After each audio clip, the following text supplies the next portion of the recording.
Let's go. Welcome back into the Skooshi Sport Podcast and the Redzone Report for the divisional weekend coming up. We literally have 7 more games of NFL football left for the season. I want to cry thinking about that. It has been such a good season. The season just flies by. It feels like the most cliche thing to say. However, on the brighter side, usually with the NFL season coming to a close, it definitely means the NRL season is coming around the corner. I will have so much NRL content coming for you this season. I cannot bloody wait. But before we get into NRL this season, we've got NFL to still finish off. So we've got the divisional weekend coming up. And we're coming off one of the best wildcard weekends I've ever seen just to watch as a fan of the game. It was absolutely unbelievable what we saw last weekend in those 6 games. 4 of them were absolute bangers. Absolute bangers. But I cannot wait to bring you the divisional games, the 4 divisional games.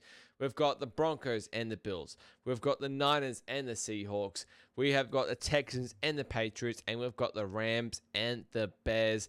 I've got a few best bets in them. I'm going to have player props for every single game as well. Of course, my multi for the week. And then finish it off with our first touchdown. Hail Mary for the week as well. Before we get into it, make sure you smash the like button on this video if you like the content and you like what you're seeing. Give the new channel a massive subscribe as well. Make sure if you're an NRL fan, go and check out all my team previews I am bringing out at the moment. I will be bringing out some Supercoach content pretty bloody soon, just in the works of how to do it and some more other content as well. But for the playoffs, I did this last week. I covered every single game of the playoffs, what I think of this game, if I'm going to have a lean or no lean. But just to give you a bit of a breakdown of what I'm thinking of the game, I'm going to do the same for all 4 games this weekend coming in the divisional. Then we're going to have a look at player props. As I said, I have 4 player props, 1 in every single game for you this week. And then our multis for the week to finish off. Let's have a look at last week, though. And, sheesh. Honestly, I feel like I know I'm not the only one that was in this position, but if you bet any other bookie apart from Bet365, you'll be looking 0-3 on best bets. I put my hand up, just didn't quite read the card right, and honestly, messaged a few of the boys my leans at the start of the week, and I had Texans in there, I had Panthers in there, I had like San Fran in there, ended up switching to team total under. Just a whole bunch of things there. And if you bet on Bet365, you actually would have got Packers money line early payout there. They go up 17, you get paid out. So on my side, I went 1-2, but I'm just going to put 0-3 there for the record. Player props wise, continue to be friendly with us. We went 4-1 on the player props. We were 3 yards away from Christian Watson overs on his longest reception there from a sweep. But very much reading the props, very good. Literally in the last 12 weeks of the season so far, we're clipping at 68%. That is 50-23 that we are on at the moment. As I said, I've got 4 more for you this week. It's going to be so sad to see the player props go. They've been so bloody good to us this season. But nevertheless, let's get stuck into it. Our first game of the divisional Sunday morning here. What is it? So 7:30 our time, I believe. That is the Buffalo Bills and the Denver Broncos. Very interesting matchup here. Literally, quite honestly, pick the winner of the game. Denver, a -1 point favorite. They're slight favorites. Total of 46. However, this game has flipped in the last couple of days. Denver opened dogs in this game with a total of 46.5. The big flip in the game generally tells you all that you need to know, I think. I'm not on anything in this game. Honestly, I have a little bit of a lean to Buffalo here. Why do I have a lean to Buffalo? I don't have analytics or statistics right in front of me here. It just kind of feels like it's Buffalo's year, and if they're not going to do it this year, when are they actually going to do it with Josh Allen? Josh Allen, spoke about it last week. There's no Lamar Jackson. There's no Patrick Mahomes. There's no Joe Burrow in these playoffs. He had to come up against Trevor Lawrence, who looked pretty ordinary last week, I thought. Now he comes up against Bo Nix, who is definitely not a top 10 quarterback in the league for me. And then next week, if like either one, you coming up against Drake May, who's going to be second favorite in MVP at the moment, or CJ Stroud, who has not been a top 10 quarterback. It all depends on Josh Allen, though. That's the big thing. You can't rely on this Bills defense. However, you look at this Denver side, and they're coming off a week off, so it'll be nice and fresh. It's a huge game for them, right? I haven't really been a Bo Nix believer all season. And this Denver defense has won a lot of close games. You look at other teams that have gone from 1 year winning a lot of close games to the next. Some of them involves obviously good coaching and good quarterback play down the stretch, but they're only a few field goals away either side from not getting that number 1 seed. The Denver defense is awesome though. You've got a better offense with the Bills. You've got a better defense with Denver. Usually in the playoffs, you see better defense will win championships in this sort of thing. I did say last week the Jags defense was better. I thought their offense was better as well. It honestly took a superhuman effort from Josh Allen last week to win that game for the Bills. Down a couple of times in the last quarter there, and he pushed through. It was really good to see, honestly. Sort of, I guess, first road playoff win he's ever had, I believe, in his career now. He's 1-8, I think, on the road now in playoff games. Maybe that's Sean McDermott's record. I'll have to actually check.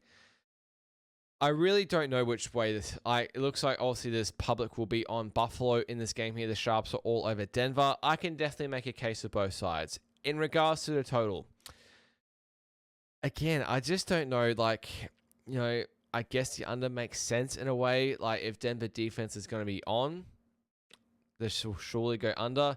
Can you trust Denver to score a certain amount of points in the playoffs to keep this total going over? I think they'll probably start a little bit slow. But we're seeing second half of these playoff games, especially that Bills-Jags game, just absolutely explode. So it could be a bad beat, you feel like, on the over in this one here. I just honestly want to watch this game and just as a fan and just see, you got good offense against good defense, and then you've got I would say an average offense against an average defense.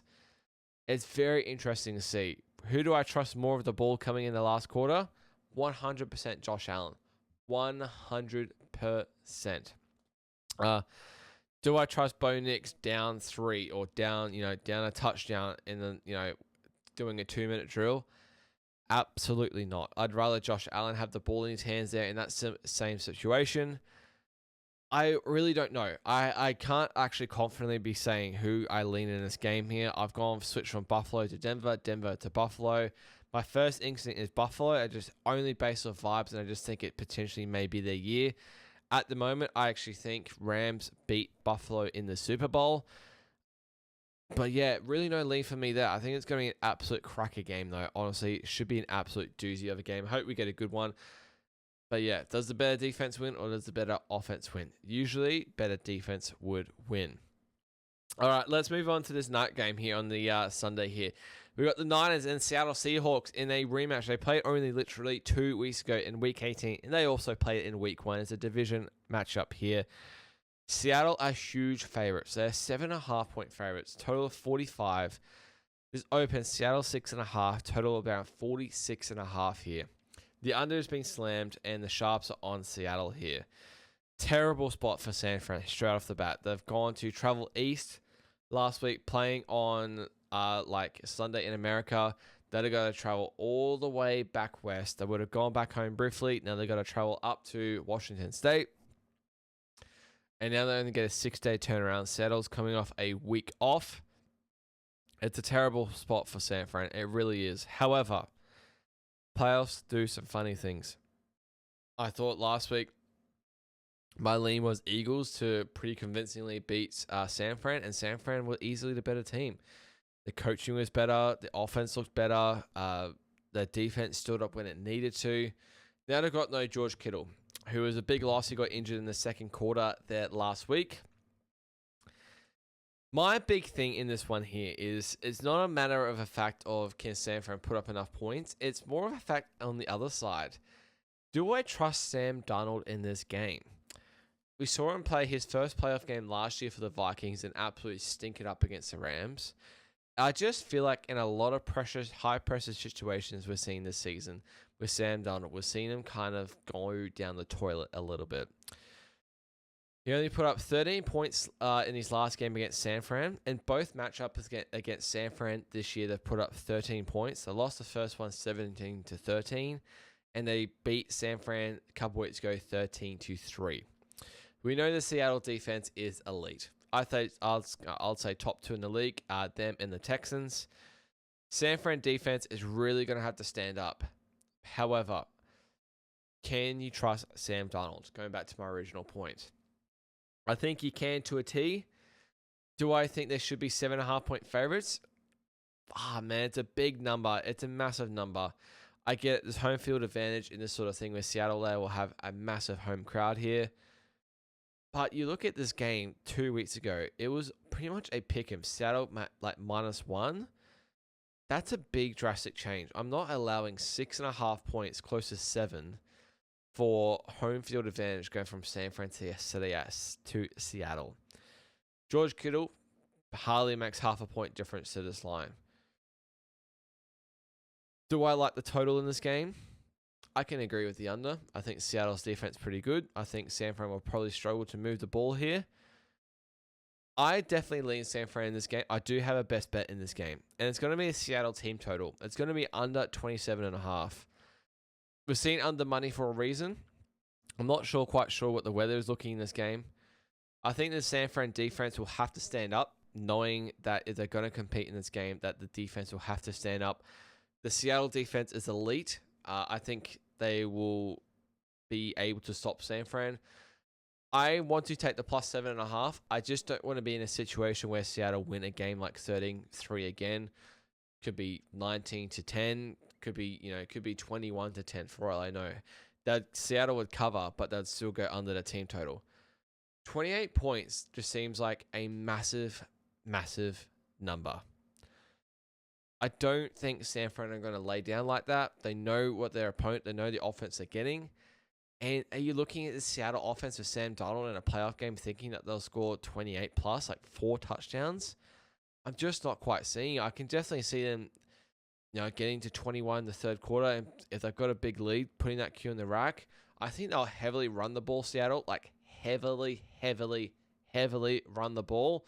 I think they don't want to put too much pressure on Sam Darnold's hands and have him pass the ball. The big thing for Seattle is if they're behind in this game, they're going to have to put the ball in Darnold's hands, and that's probably not an ideal situation for them. They probably want to come out hot in this game. They've got to establish a running game. So does San Fran. Can you trust Brock Purdy in like a prime time? No, not really. I thought he was okay last week. I thought he just did the job that he needed to do. But you're looking at 2 different defenses from Seattle to Philly here.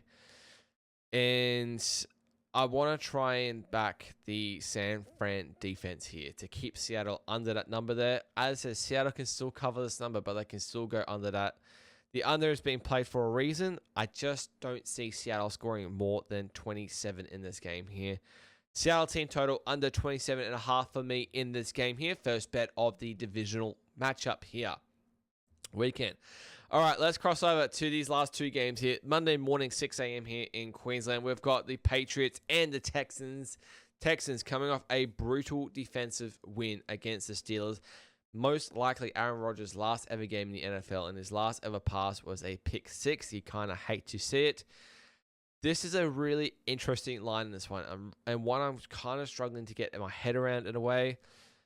Patriots are anywhere between a 3 and a 3.5 point favorite. Total of 41. This one open Patriots flat -3. Total of 41.5. This line last week against the Chargers for the Patriots is also 3.5.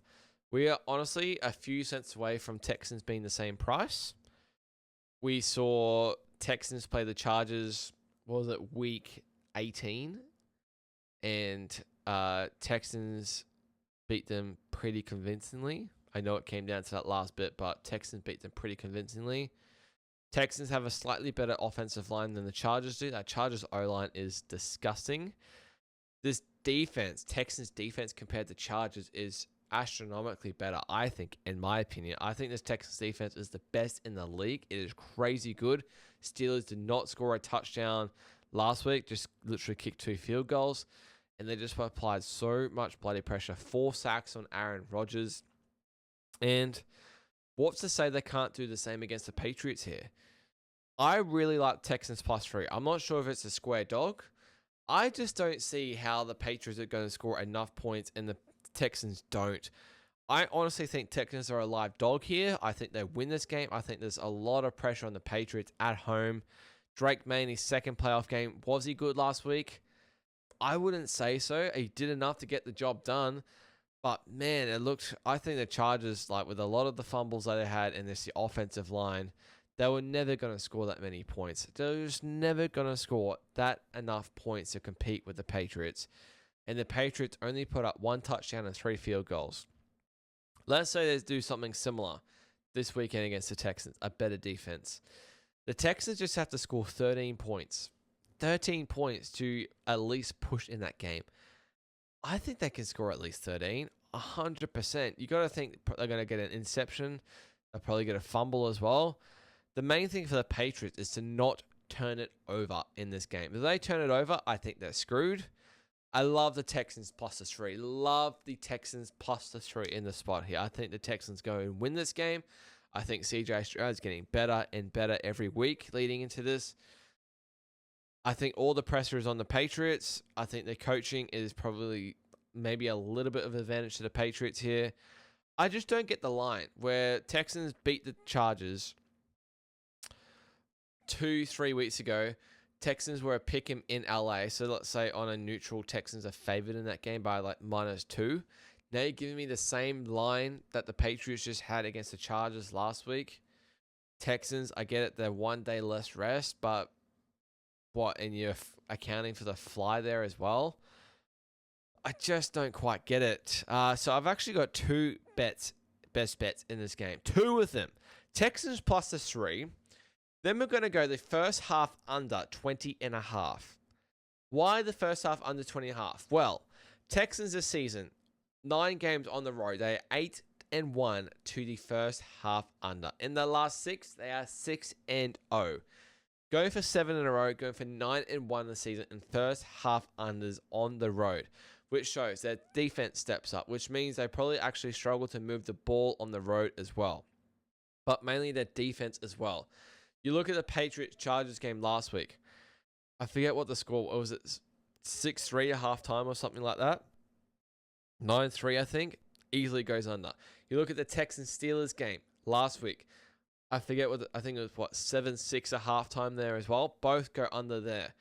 Love the first half under 20.5. I think Patriots are going to struggle to score points. I think Texans are probably going to struggle to score points as well. Just trying to get used to the crowd noise, that sort of thing. Love the first half under 20.5. Combine it with Texans plus 3. There's 2 best bets in this divisional matchup there. All right, let's cross over to the last one here. I do have another best bet. So I've got 4 best bets to go across 4 divisional games, or across 3, I guess. Rams at the Bears, Monday morning here, 9 a.m. And Rams coming off a bit of a scare last week against my Carolina Panthers. Bears coming off that massive comeback win against the Packers, 21-3 down at halftime, and come back and get the win. All thanks, I guess, a game-winning drive to Caleb Williams and an absolute choke by Matt LaFleur in that game there. Rams are now a 3.5-point favorite on the road, total of 48.5. What I will say, there's been a tiny bit of Bears money, which I did expect. Rams are open -4. Total is 51.5 opening. This under has been slammed. A bit of weather relation to that one there as well. Picking it will be snowing or windy there as well. And cold. So we've seen a ton of under money. We've seen a bit of Bears money. Now, I think the Rams win this game. However, going by what the Bears have done this season, with all their comeback wins, I think it's 7 comeback wins now in the last quarter. I just can't get there with the -3.5 with the Rams. They could win by 3 or less. I get that. But with the way the Bears are coming back, this just has some backdoor bullshit all over it. All over it. And I just can't be in a position where I back the Rams in the full game. I'm going to look at the first half. I think Rams go out to a hot start, similar to what they did last week against Carolina, 14-0 up. Yes, I get it. They let Carolina back in the game. They were 14-10 up at halftime. I think Rams will be really focused. I think Bears, you look at how they struggled in the first half, down 21-3 last week in the home playoff game. Whilst to say the similar thing doesn't happen, I really am close to getting on the Rams in the full game, but I just have more confidence in the first half. Just win it by 3 so they can cover that hook by a field goal, win it 10-7, win it 7-3, win it 7-0, win it 14-7. I don't care. Just cover the 2.5. I think the Rams will be really, really focused out the gate in this one here. And you're coming up a different kind of team here. The Bears, it was their first playoff game at home in quite a long time. Kayla's first playoff game, and they've just won it pretty much at the buzzer there. Very, very emotional win for the Bears, getting their first playoff win in, 14, 15 years or something absurd like that there, against a division rival nonetheless. Rams had a bit of a scare last week. They were 10-point favorites, so they were expected to win quite big, and they only won by 3. And I think Sean McVay, I really like Sean McVay. I really like Ben Johnson as well. I think Ben Johnson is a good coach. But if I'm looking at this game, I think the Rams have the advantage here at quarterback. I think they have the better receivers, easily with Puka Nacua and Devontae Adams. I think they have the better defense as well. I completely agree to why they're 3.5-point favorites in this one here.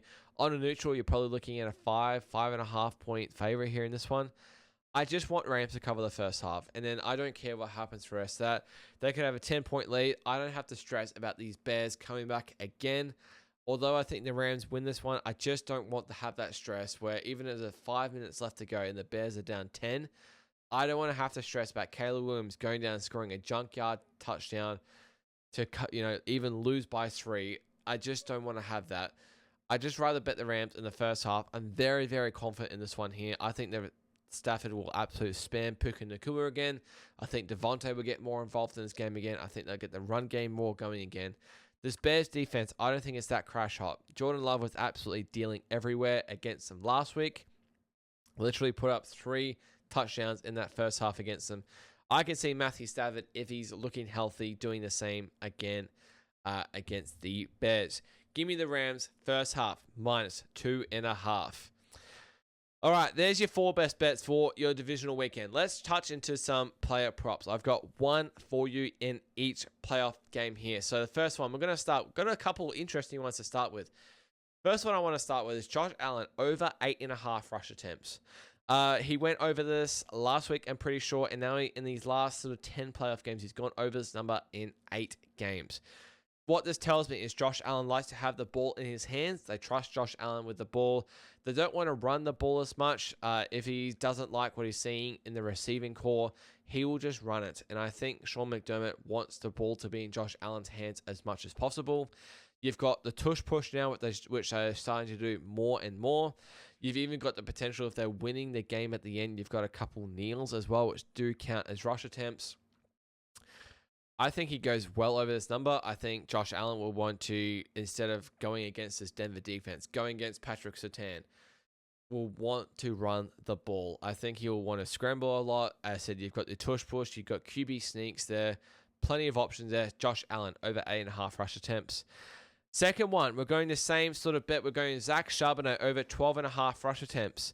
Honestly, him and Kenny Walker are getting a 50-50 split at the moment. 2 weeks ago against the Niners, he went for 18 runs. A week before that, against the Panthers, he went for about 17 runs. Week before that, he went about 11, but he's just starting to ramp it up. And what that tells me with what Mike McDonald wants to do, he wants to ramp up the run game. I was very torn between Charbonnet or Walker.